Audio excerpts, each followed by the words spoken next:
চলা আত্মার বসে বাইবেল পদ কি ছিল? গালাতীয়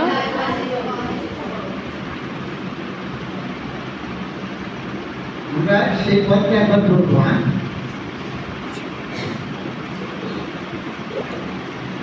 5:25 পদ নাকি? আমরা যদি আত্মার বসে জীবন ধারণ করি তাহলে আইসো আমরা আত্মার বসে চলি। এটা খুবই গুরুত্বপূর্ণ একটা অংশ বাইবেলে। তো এই মাস আমরা শেষ করে আসছি প্রায়। আমরা প্রথম আমাদের বিন্দুদা তিনি প্রথম সপ্তাহে শিক্ষা দিয়েছেন এবং তারপরে আমাদের পরিমল স্যার শিক্ষা দিয়েছেন, তারপরে রোজিন সিস্টার শিক্ষা দিয়েছেন। তো আমরা কি শিখছি এই বিষয় থেকে কেউ বলতে পারবো? মাস তো প্রায় শেষ। আত্মার বসে চলো, কি শিখছি আমরা?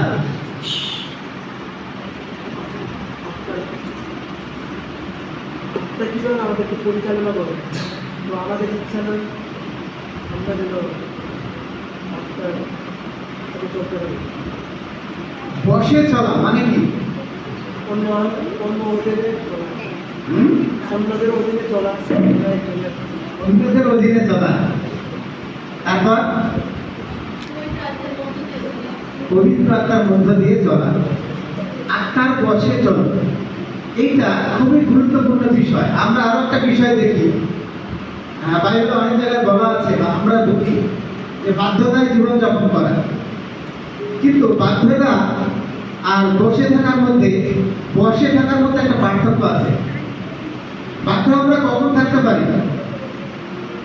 যখন আমাদেরকে কেউ কোনো আদেশ করে, যখন কেউ নির্দেশনা দেয়, তখন আমরা বাধ্য থাকতে পারি।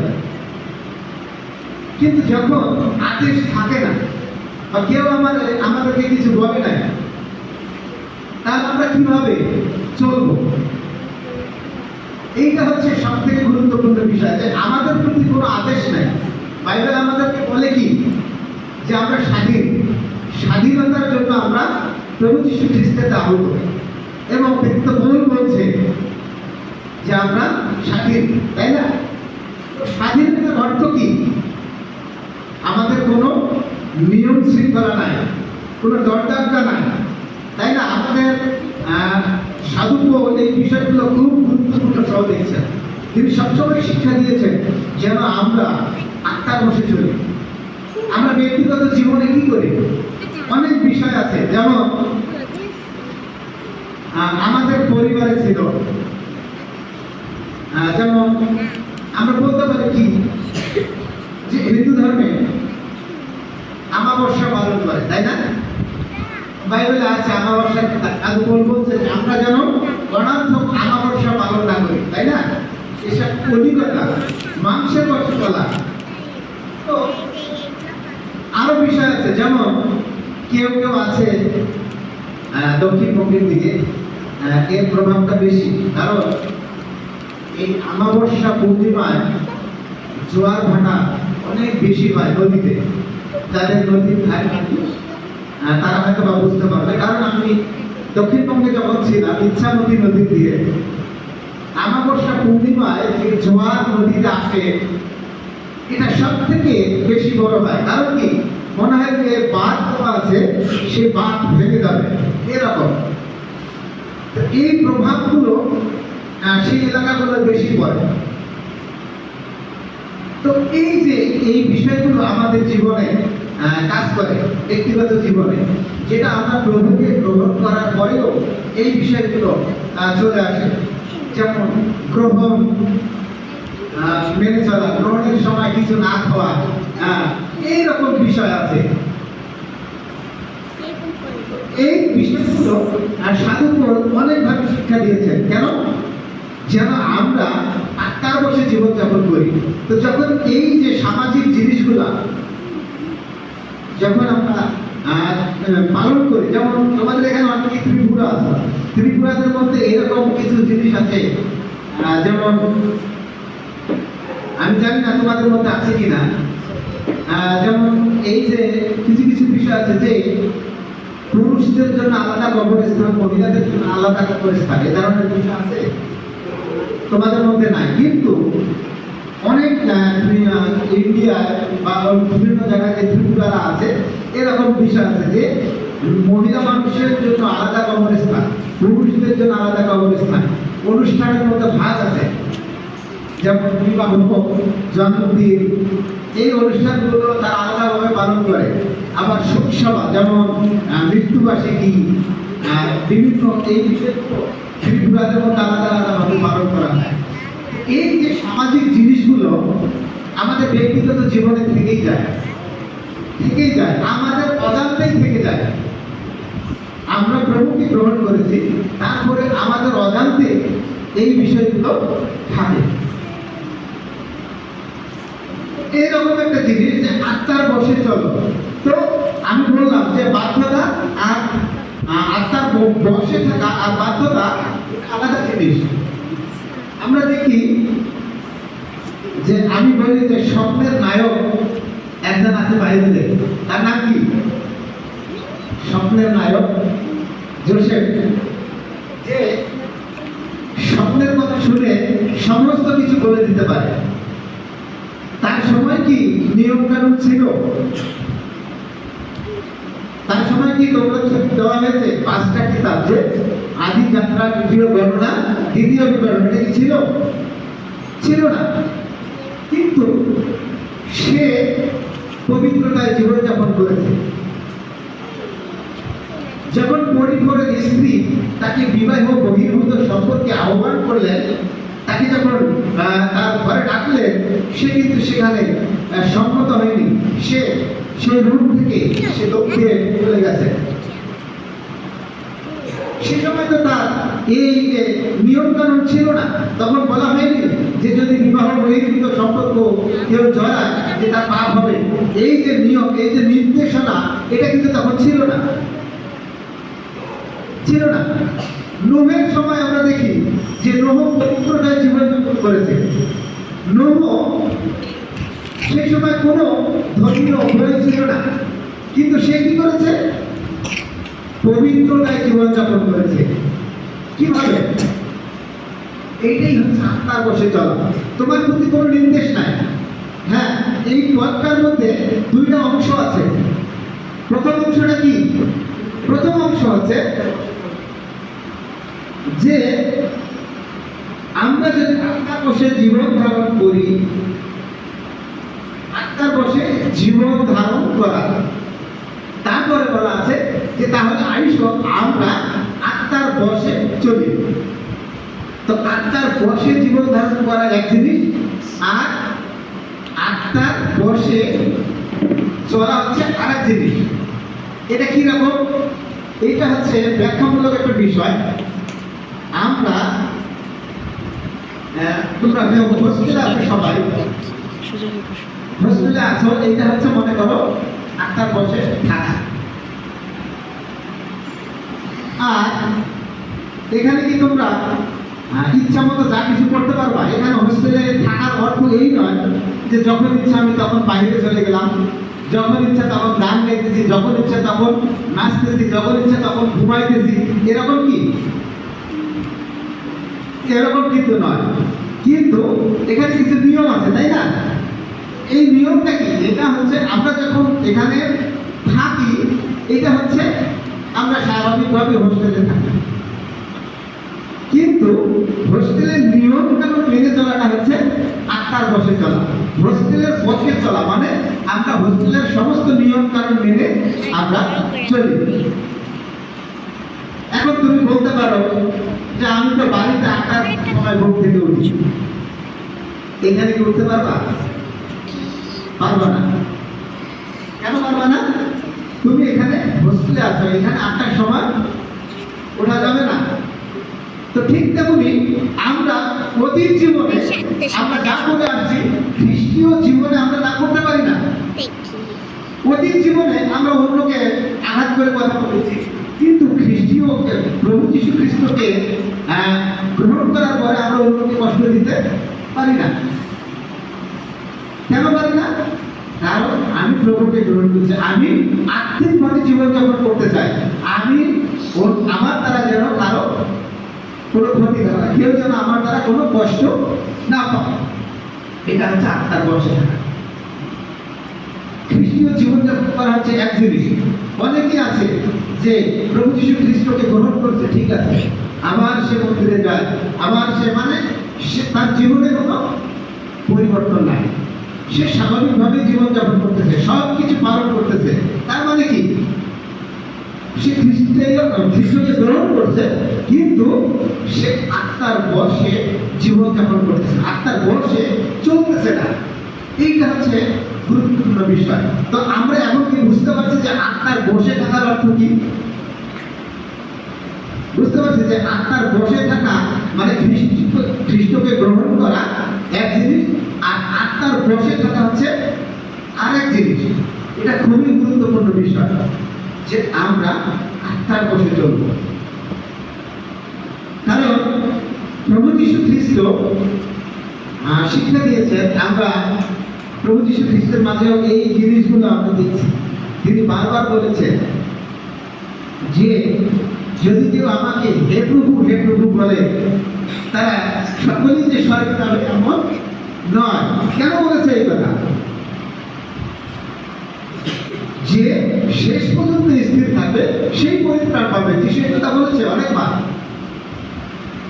যে শেষ পর্যন্ত স্থির থাকবে প্রভুকে সেই পরিত্রাণ পাবে।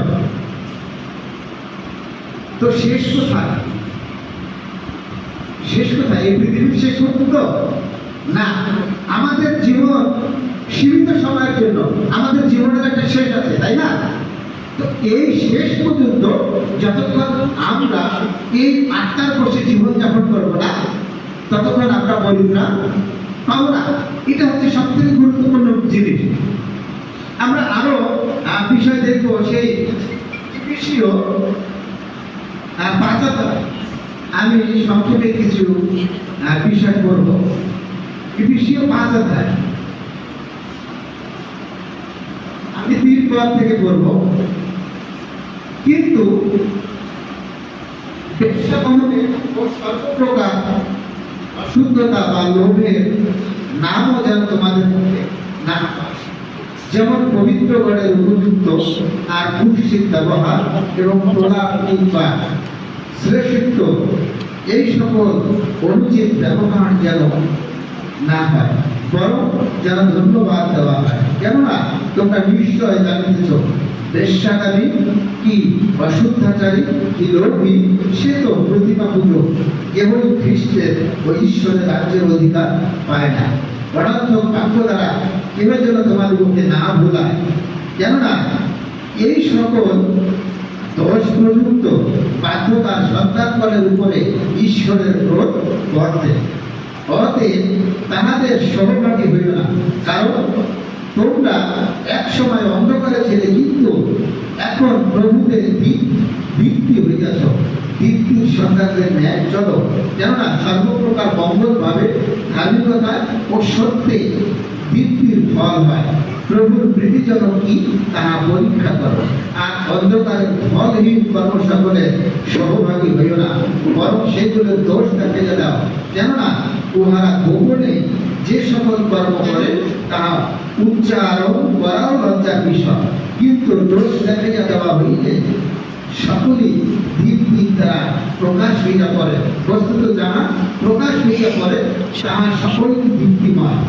এজন্য উক্ত আছে, হে নিদ্রান্ত ব্যক্তি জাগ্রত হও এবং মৃতপ্রাণের মধ্যে হইতে উঠো, তাহাতে খ্রিস্ট তোমাদের উপরে আলো উদয় করিবে। খুবই গুরুত্বপূর্ণ বিষয় সাধু পৌল আমাদেরকে বলেছেন। ব্যক্তিগত জীবনে এটা খুবই গুরুত্বপূর্ণ বিষয়। এখানে যে শিক্ষাগুলো আমরা পাই, এটা অনেক কঠিন শিক্ষা। তোমাদের বয়স অনেক কম, এই জন্য তোমরা কি বুঝতে পারো না, আমি জানি।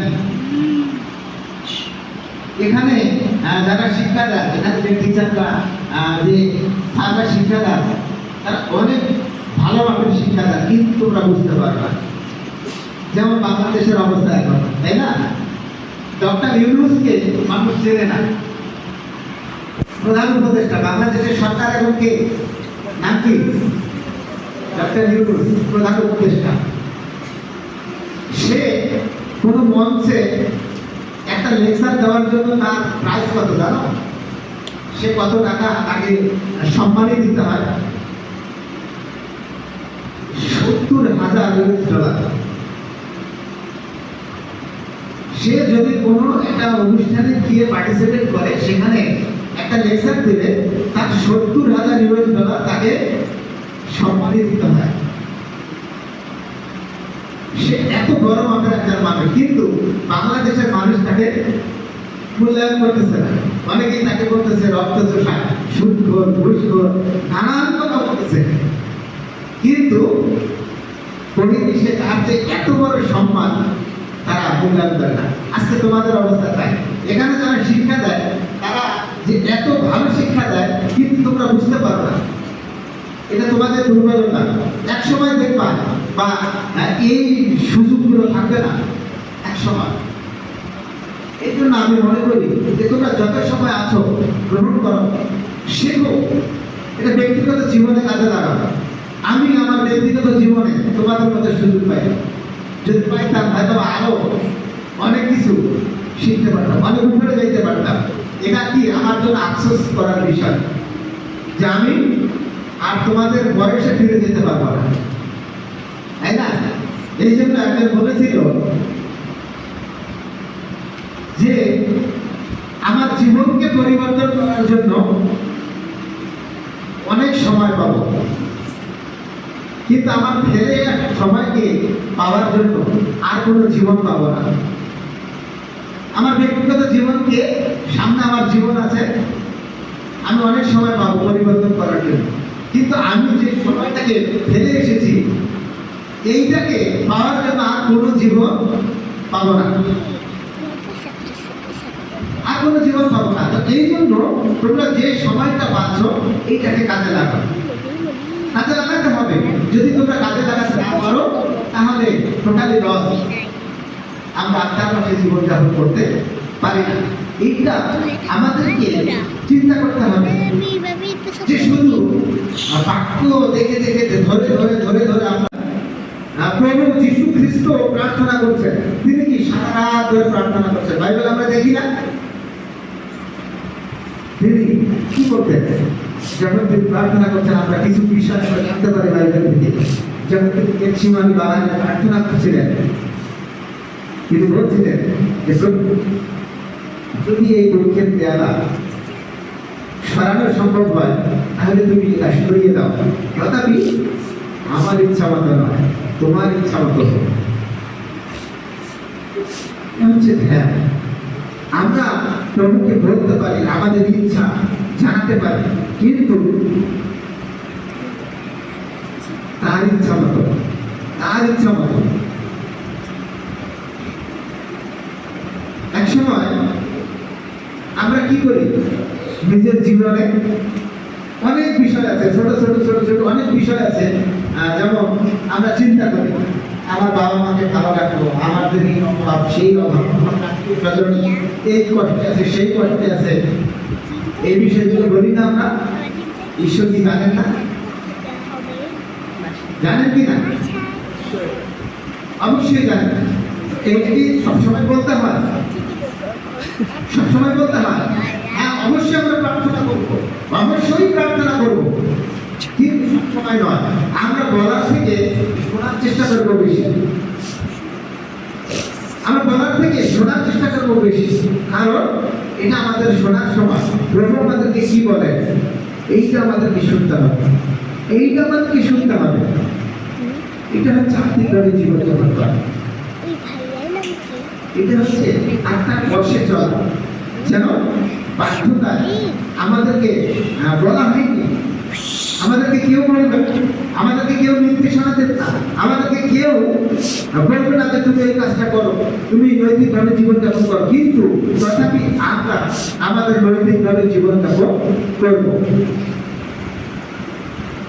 সবসময় আমাদের পিছনে কেউ বলবো না যে তুমি মিথ্যা কথা বলো না, চুরি করিও না, রাগ করিও না, হিংসা করিও না, নিন্দা করিও না, এইসব কথা বলার জন্য সবসময় কেউ থাকবে না। কিন্তু আমাদের বিবেক আছে না? এইটা চিন্তা করে আমাদেরকে চলতে হবে। আমাদের সবচেয়ে বড় বিচারের জায়গা হচ্ছে কি? আমাদের বিবেক। আমি কি করতেছি এটা আমার বিবেক জানে, জানে না?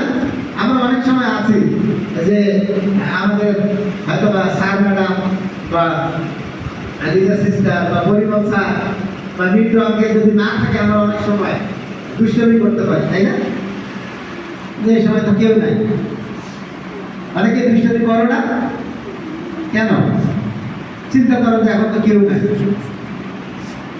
এখন কেউ নাই, দেখার মতো কেউ দেখবে না, এই জন্য কি আমরা দুষ্টমি করবো না? তখনও দুষ্টমি করবো না যখন আমাদেরকে দেখার মতো কেউ নাই, আমাদের সামনে কোনো ছাড় নাই, তখনও আমরা সঠিকভাবে আচরণ করব। এইটা হচ্ছে বিষয়। আমরা অনেক সময় চিন্তা করি, এই যে কিছুদিন আগে আমি একটা বলি, কিছুদিন আগে যখন আমাদের সরকার, দেশের যে বর্তমান পরিস্থিতি, যখন সরকার চলে গেলেন তখন অনেকেই পুলিশরা চলে গেছে নাই থানায় কেউ, তখন কি যার যা ইচ্ছা সেই ইচ্ছা মতো জিনিসপত্র নিয়ে যাচ্ছে মানুষের। অনেক হিন্দুদের বাড়ি থেকে অনেক জিনিস গরু বাছুর নিয়ে গেছে। এই যে এখানে চেয়ারম্যান ছিল, ওর নাকি একটা গরুর খামার ছিল, প্রায় 30-35টা গরু ছিল। অনেক লোক গরু নিয়ে আসছে এই এলাকায়, ওইখান থেকে এখানে নিয়ে এসে জব করে বিরিয়ানি রান্না করে খাচ্ছে। কেন? তাদের নৈতিক জীবন নাই। তারা চিন্তা করে যে এখন যদি আমি এটা নিয়ে যাই আমার কেউ বলবে না, কেউ ধরবে না, এই চিন্তা সবসময় তাদের। কেউ আমাকে বলবে না, কেউ ধরতে পারবে না, কেউ জোর দেখাতে পারবে না। এই চিন্তাগুলো নিয়ে কি আমরা চলবো না? যদি পুলিশ না থাকে, যদি দেখার মতো কেউ না থাকে, কিন্তু একজন আছেন, সেটি ঈশ্বর। ঈশ্বর আছে। ঈশ্বর তোমার মনের চিন্তা বুঝে। এখানে আমি বলি যে আমরা 3 ভাবে করি, চিন্তা, কথা, ব্যবহার দ্বারা আমরা পাপ করি। তো তোমার আশেপাশে কেউ নাই, তুমি খারাপ চিন্তা করতেছ, তখন কি হবে? তোমার পাপ হবে। এইটা আত্মার বশে নয়। আবার যখন তুমি দেখতেছ যে আমি স্কুলে গিয়েছি, স্কুল থেকে আসতেছি, আশেপাশে কেউ নাই, আমি অন্যের খ্যাত থেকে কোনো জিনিস নিয়ে আসলাম, এটা আত্মার বশে চলা নয়। এক কথায় আমরা সবসময় নৈতিকভাবে জীবনযাপন করবো, এটাই হচ্ছে আত্মার বশে চলা। কারণ এখানে বলছেন প্রভু যে 5 পদে আছে, কেননা তোমরা নিশ্চয় জানিতেছ বেশ্যাগামী কি অদ্ভুসিতা কি লোভী সে তো প্রতিমা পূজক এবং খ্রিস্ট ও ঈশ্বরের রাজ্যে অধিকার পায় না। লোভ, লোভ করা কি ভালো বিষয়? লোভ আমাদের মনে কখন কাজ করে? যখন আমাদের কিছু থাকে না, অন্যটা দেখি, তখন আমাদের লোভ কাজ করে, হিংসা কাজ করে। এই জিনিসগুলো থাকা চলবে না, থাকা চলবে না। এই জন্য তোমাদেরকে চিন্তা করতে হবে যে এই পৃথিবীতে যা কিছু আছে এটা মূল্যহীন। এক সময় সলোমন সে সব থেকে ধনী ব্যক্তি ছিলেন, ধনী ব্যক্তি ছিলেন। প্রভু যীশু খ্রিস্ট শিক্ষা দিতে গিয়ে সলোমনের উদাহরণ দিয়েছিলেন। মধ্যলিখিত সুসমাচারে আছে, তিনি তার শিষ্যদেরকে যখন শিক্ষা দেন তখন তিনি বলছেন যে তোমরা ওই ফুলগুলোর দিকে দেখো, সে কয়দিনের জন্য ফোটে একটা ফুল? সর্বোচ্চ 1 সপ্তাহ। কিন্তু কিন্তু বেশিরভাগ ফুলই আছে যে একদিনের জন্য ফোটে। তাকে ঈশ্বর কত সুন্দর করে সাজায়, কত সুন্দর সেই ফুলের মধ্যে, অনেক সুন্দর সেন্ট। সে কত সময়ের জন্য, একদিনের জন্য ফোড়ে। কিন্তু তথাপি রাজা সলোমন তার এত ধন সম্পদ থাকার পরেও সে একটা ফুলের মতো করে নিজেকে সাজাতে পারেনি। তো সলোমন সেই সময় এত ধন সম্পদের মালিক ছিলেন, কিন্তু সে তার শেষে এসে বলছেন যে অসারের অসার, সমস্ত কিছু অসার, এগুলো হচ্ছে মূল্যহীন, অসার, সব কিছু অসার।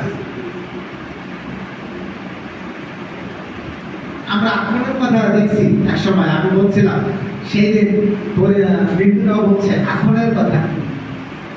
সে কি করছিল? একটা বেরিলিয়াম আর স্বর্ণ লৌহ সে চুরি করেছিল।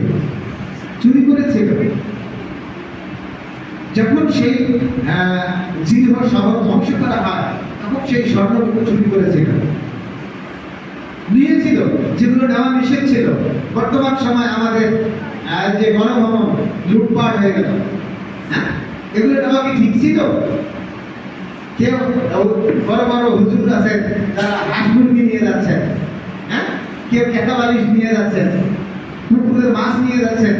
ঠিক জিরিহ শহর যখন ধ্বংস করা হয়, তখন এরকম পরিস্থিতি ছিল যে সেখানে কেউ ছিল না।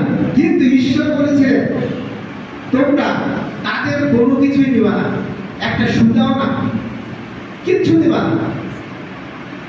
কিন্তু তারা অবাধ্য হয়েছিল। তারা এখন কি করলেন? সেই জিনিস চুরি করেছিল। তো এই সব নৈতিকতার বিষয় নয়। আমাদের আত্মার বশে চলতে গেলে এই সব বিষয় এড়িয়ে চলতে হবে। আমাদেরকে নির্দেশ দেওয়া না হলেও আমাদেরকে চলতে হবে। একজন মানুষ যদি আমাদের কাছে আসে, তাকে আচার ব্যবহার করে দেওয়া যায় না যে নতুন মানুষ এসে এরকম ব্যবহার করবে, এরকম ব্যবহার করবে। আমরা কি করি? নিজের থেকে সেটা করি, কারণ আমরা কখনোই অন্যের অপরিচিত মানুষের সামনে আমাদের খারাপ বিষয়গুলো তুলে ধরতে চাই না, তাই না? তো সেম জিনিস যে আত্মার বশে করতে গেলে এই বিষয়গুলো করতে হবে, কারণ এটা খুবই কঠিন বিষয়। কারণ এটা স্বাভাবিক বিষয় নয় যে গল্প বলে শেষ করার মতো বিষয় নয়। এখানে 16 পদে আমরা দেখছি, 16 পদে যে সুযোগ কিনিয়া লাভ, আমরা এই কাল মন্দ, এই কারণ হইও না, কিন্তু ইচ্ছা কি তাহা বুঝো। সুযোগ কিনে নিতে বলছে এবং প্রভুর ইচ্ছা কি সেটা বুঝতে হবে। এই জন্য আমি বলছি যে ধ্যান করতে হবে। আমরা যদি ধ্যান না করি তাহলে কিভাবে বুঝবো যে প্রভুর ইচ্ছা কি? প্রভুর ইচ্ছা কি কিভাবে বুঝবো? সুযোগ কিনে নিতে বলছে। আমরা যেমন এখানে আমরা গান করি, প্রার্থনা করি, না, এটা সুযোগ। কয়টা এখানে? 2টা। তোমরা এখান থেকে শিক্ষা নেবা। প্রথম যখন এই সপ্তাহে যারা করছে, এখানে অনেকে করছে না, তো সব বিষয় কি ভালো ছিল? অনেকে কিছু কিছু বিষয় ছিল দৃষ্টি করল। তোমরা পরবর্তী নেক্সটে যারা পারফরমেন্স করবে, তারা যখন পরে যারা তোমরা কয়েকটি মানবা, তারা চিন্তা করবে যে না, আমরা ওদের থেকে ভালো করবো। এই চিন্তাটা থাকবে, ওরা এই কাজগুলো ঠিক করে নাই, আমরা এগুলো করবো না। তোমরা যখন এখানে ভালো করবা, তখন ওরা আবার চিন্তা করবে যে না, ওরা এই জিনিসগুলো খারাপ করছে, আমরা এটা করবো না, আমরা ওদের থেকে আরো ভালো করার চেষ্টা করবো। এইভাবে এই প্রতিযোগিতামূলক শিক্ষা নিতে হবে। এটা হচ্ছে সুযোগ কিনে নিতে হবে। কেউ তোমাকে ধাক্কা দিয়ে দিল, ওখানে একটা গান কিনে আসো, এইটা নয়। জোর করে কেউ দিবে না, সুযোগ কিনে নিতে হবে। কেউ যদি কিছু বলে, সঙ্গে সঙ্গে প্রস্তুত থাকতে হবে যে না, আমি এটা করব, আমি এটা করতে চাই, আমার এটা প্রয়োজন আছে। এইটা হচ্ছে সুযোগ কিনে নেওয়া। এবং প্রভুর ইচ্ছা কি সেটা জানতে হবে। আত্মার বসে চলতে গেলে এইটা খুবই গুরুত্বপূর্ণ যে প্রভু আমাদেরকে কি বলে, এই বিষয়টা জানা। এই জন্য দরকার কি? ধ্যান করতে হবে। সেদিন এই জিনিসটাই করছে রোজলিন সিস্টার। তোমরা অনেকেই বুঝতে পারো, আমি বুঝতে পারছি সেই দিন সে এই সিস্টেমটা করছে যে তোমরা আত্মার কাছ থেকে, তোমরা প্রভুর কাছ থেকে প্রভু দিচ্ছে কি সেটা বুঝতে চেষ্টা করো। এই জন্য তিনি বলছেন তোমরা প্রার্থনা করো, একে অপরের সঙ্গে আলোচনা করো, আলোচনা করে প্রার্থনা করো যেন প্রভু তোমাদেরকে কি নির্দেশনা দেয়। আর তার বসে চলতে গেলে এই জিনিসগুলা বুঝতে হবে। এই জন্য রোজলিন সিস্টার সুন্দর পরিবেশ তুমি সৃষ্টি করতে দেয়। এখন তোমরা অনেকেই বুঝতে পারো না, এই জন্য সমস্যা। তো আমি বেশি সময় নেব না। 16 পদের পরে আরো আছে 19 পদ আছে, কিন্তু আত্মাতে পরিপূর্ণ হও, আর্থিক সংস্করণে আলাপ আপন আপন অন্তঃকরণে প্রভুর উদ্দেশ্যে গান বাধ্য করো, সর্বদা সর্ববিষয়ে আমাদের প্রভু যীশু খ্রিস্টের নামে ঈশ্বরের ধন্যবাদ করো। খ্রিস্টের ভয়ে এক অন্যজনের বশীভূত, এইটা হচ্ছে খুবই গুরুত্বপূর্ণ বিষয়। এই সাধু পৌলের এই কথাগুলো যখন তোমরা বুঝবা তখনই তোমাদের আত্মিক জীবন পূর্ণ হবে। তাছাড়া আত্মিক জীবন পরিপূর্ণ করা সম্ভব না। কারণ সাধু পৌল একদম ভেঙে ভেঙে ভেঙে ভেঙে বলছেন যে কিভাবে চলতে হবে, কোন কোন বিষয়গুলো আমাদেরকে মাংসের বিষয় নিয়ে যায়, মন্দতার পথে নিয়ে যায়। এই জিনিসগুলো আমাদেরকে বুঝতে হবে। এই জন্য আমাদেরকে দেখতে হবে যে প্রভু আমাদেরকে কি শিক্ষাগুলো দিচ্ছে, প্রভুর বিষয়ে ধন্যবাদ দিতে হবে। আমরা আরেকজনের কি বলছেন, বশীভূত হও, একজন আরেকজনের বশীভূত হও। বোঝো মানে কি, বাধ্য মানে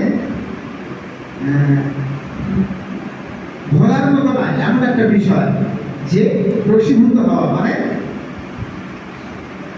আমরা অনেক সময় বলি যে বশ করে নিয়েছে, তাই না? এইটা বৌশাশুদিন বেলা অনেক হয়। যখন নতুন বিয়ে হয় কিছুদিন পর, যখন তারা নতুন সংসার বাঁধে, এটা মৃত্যুদা বুঝতে পারবে, কারণ গ্রাম অঞ্চলে এইসব বেশি হয়, যে যদি বাবা মায়ের কথা একটু ছেলে কম শোনে তাহলে তখন তার বাবা মারা কি বলে যে ওর বউ করে বশ করে নিয়েছে। কারণ কি, সে বাবা মায়ের কথা শুনতেছে না, তার বউ যে কথাগুলো বলে সেই কথা বলে, বশ করে বশীভূত হওয়া। বাইবেল বলছে ঠিক এরকম জিনিস, যদিও তারা সেটা ভুল বোঝে, বাইবেল বলছে যে তোমরা একে অপরের বশীভূত হও, বাধ্যতা চলো, যেন বড়রা একটা ছোটদের কিছু বললে সেটা যেন পালন করে।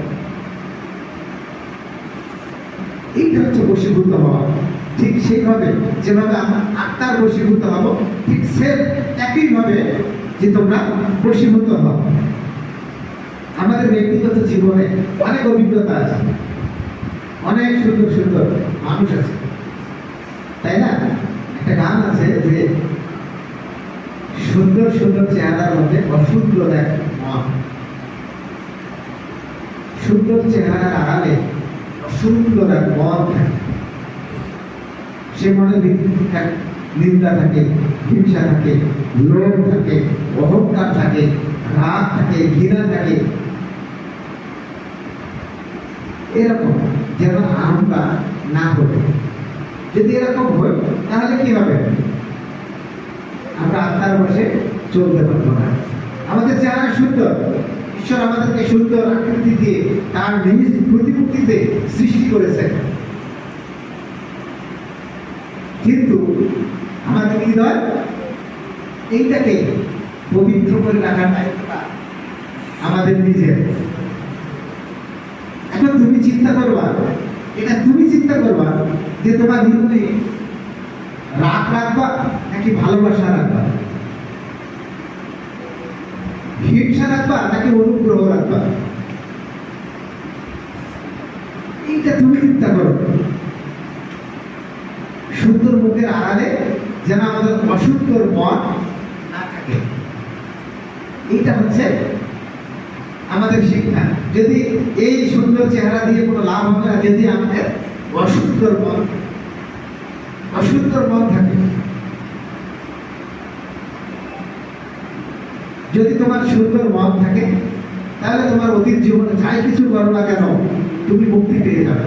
আমরা রাহাবের কথা শুনছি, আমি শুনতেছি একটা বিষয়ে জায়গায় দেখতেছে জিরিহ নগর যখন ধ্বংস করা হয়, জিরিহ নগর পর্যবেক্ষণ করার জন্য দুজন গিয়েছিল। তো তাদেরকে সাহায্য করেছিল যে মহিলা, তার নাম কি ছিল?